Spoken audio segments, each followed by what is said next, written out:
ଚାଲନ୍ତୁ ଆଜି ଆମେ ବନେଇବା ମାଣ୍ଡିଆର କପକେକ୍, ଯୋଉଟା କି ଛୋଟ ଛୁଆ ମାନଙ୍କର ତ ବହୁତ ଫେଭରାଇଟ, ତା ସହିତ ବଡ ମାନଙ୍କର ମଧ୍ୟ ବହୁତ ଫେଭରାଇଟ। ଏଇଟା ଆପଣ ମାନେ ଛୋଟ ଛୁଆଙ୍କର ଲଞ୍ଚ ବକ୍ସରେ ମଧ୍ୟ ଟିଫିନ ବକ୍ସରେ ମଧ୍ୟ ଦେଇପାରିବେ।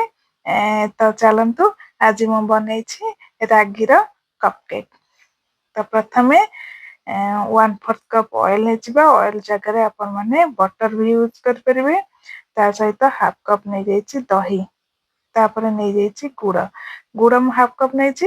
ଆପଣମାନେ ଯଦି ଅଧିକ ମିଠା ଖାଆନ୍ତି ତାହେଲେ ଅଧିକ ଗୁଡ ନେଇପାରିବେ। ଗୁଡ ବଦଳରେ ମଧ୍ୟ ଚିନିର ୟୁଜ କରିପାରିବେ। ଯେହେତୁ ମୁଁ ହେଲ୍ଦି ୱେରେ ବନଉଛି, ପୁଅ ପାଇଁ ବନଉଛି, ସେଥିପାଇଁ ଗୁଡର ୟୁଜ କରିଛି। ତାପରେ ମାଣ୍ଡିଆ ନେଇଯାଇଛି ହାଫ୍ କପ୍, ତାପରେ ଅଟା ନେଇଯିବେ ହାଫ୍ କପ୍ ନେଇକି ତାକୁ କଣ କରିବା ନା ଭଲ ଭାବରେ ମିକ୍ସ କରିନେବା।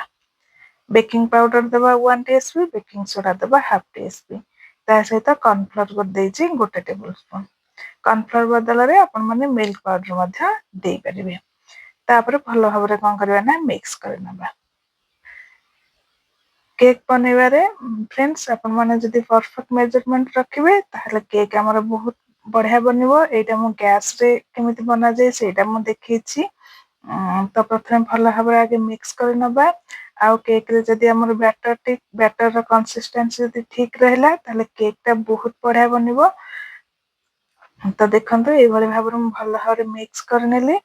ମିକ୍ସ କରିସାରିଲା ପରେ ଦେଖନ୍ତୁ ଏଠି ଆଉ ବ୍ୟାଟରଟି ଟିକେ ମୋଟା ଅଛି, ସେଥିପାଇଁ ଆମେ ଟିକେ ପତଳା ତାକୁ ବ୍ୟାଟରଟିକୁ କରିବା ପାଇଁ ମିଲ୍କର ୟୁଜ କରିବା।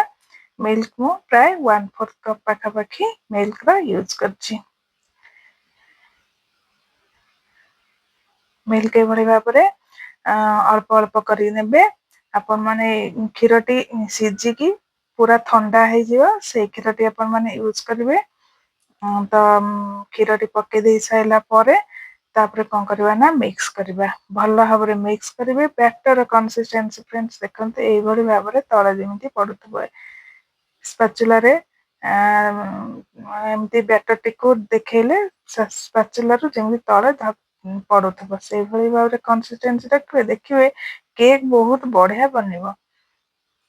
ତାପରେ ଏଇଭଳି ଭାବରେ ମୁଁ ଛୋଟ ଛୋଟ ସବୁ ତାଟିଆ ନେଇଯାଇଛି କପକେକ୍ ଛୋଟ ଛୋଟ କେକ୍ ବନେଇବା ପାଇଁ, କାରଣ ଯେହେତୁ ପୁଅ ପାଇଁ ବନଉଛି ସ୍କୁଲ ଟିଫିନ ନେବା ପାଇଁ, ସେଥିପାଇଁ ଛୋଟ ଛୋଟ ତାଟିଆରେ ବନେଇଛି।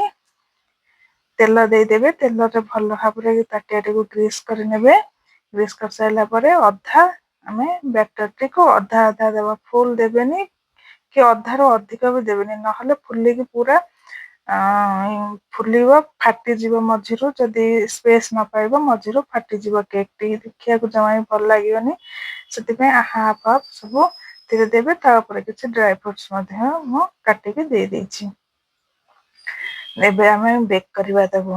ମୁଁ ଗ୍ୟାସରେ ଫ୍ରେଣ୍ଡସ୍ କିଛି ଗ୍ୟାସରେ ବେକ୍ କରିଛି, ଆଉ କିଛି ଓଟିଜିରେ ମଧ୍ୟ ବେକ୍ କରିଛି।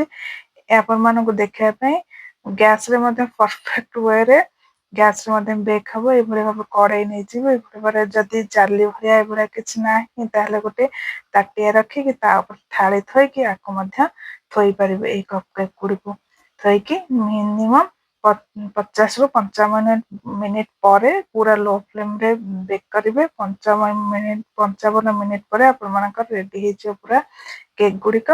ଦେଖନ୍ତୁ କେତେ ସୁନ୍ଦର ଭାବରେ କେକ୍ ପୁରା ରେଡି ହେଇଯାଇଛି। ହାତ ମାରିଲେ ବି ପୁରା ସାଙ୍ଗେ ସାଙ୍ଗେ ବାହାରି ଯାଉଛି। ଆଉ ଦେଖନ୍ତୁ ତାଟିଆରେ କିଛି ମଧ୍ୟ ଲାଗିନି, ଆଉ କ୍ରାକ୍ ମଧ୍ୟ ଆସିନାହିଁ। ପୁରା ପରଫେକ୍ଟ ୱେରେ ଆମର କେକ୍ ଟି ବେକ୍ ହେଇଛି। ପୁରା ଚକୋଲେଟ କେକ୍ ଭଳିଆ ଦେଖା ଯାଉଛି। ଛୁଆ ମାନେ ପୁରା ଦେଖିକି ହିଁ ଖାଇଦେବେ ଖୁସିରେ। ତ ପୁରା ହେଲ୍ଦି ୱେରେ ମଧ୍ୟ ଏଇଟା ମୁଁ ବନେଇଛି। ଆପଣ ମାନେ ଚାହିଁଲେ ଟୋଟାଲ କେକ୍ ଟାକୁ ଗୋଟେ ଟିନ୍ ରେ ମଧ୍ୟ ବେକ୍ କରିପାରିବେ। ପୁରା ଯେତେବେଳେ କେକ୍ ଟି ଆମର ଥଣ୍ଡା ହେଇଯିବ, ପୁରା ଥଣ୍ଡା ହେଇଗଲେ ଆମେ ଡିମୋଲ୍ଡ କରିବା। ଗରମ ଗରମ ଥିଲେ ଡିମୋଲ୍ଡ କରିବେନି, ପୁରା ଥଣ୍ଡା ହେଇଗଲେ କେକ୍ ଟି ଆମେ ଡିମୋଲ୍ଡ କରିବା। ଦେଖନ୍ତୁ ଏବେ ଆମର ରେଡି ହେଇଗଲା ରାଗିର କପକେକ୍। ମୁଁ ଆପଣ ମାନଙ୍କୁ କାଟିକି ଦେଖେଇ ଦଉଛି କେତେ ପରଫେକ୍ଟ କେକ୍ ଆମର ରେଡି ହେଇଛି। ଦେଖନ୍ତୁ ଭିତର ଟା ମଧ୍ୟ ପୁରା ଜାଲିଦାର ହେଇଛି। ଦେଖନ୍ତୁ କେତେ ସୁନ୍ଦର ଭାବରେ ରେଡି ହେଇଯାଇଛି ଆମର ରାଗିର କପକେକ୍। ଆପଣ ମାନେ ଏଇଭଳି ଭାବରେ ବନେଇକି ଛୁଆ ମାନଙ୍କୁ ଟିଫିନ ବକ୍ସରେ ଦେଇପାରିବେ, ନିଜେ ମଧ୍ୟ ଘରେ ଖାଇପାରିବେ। ରହିଲି, ପୁଣି ଦେଖା ହବ ନେକ୍ସଟ ଭିଡିଓରେ।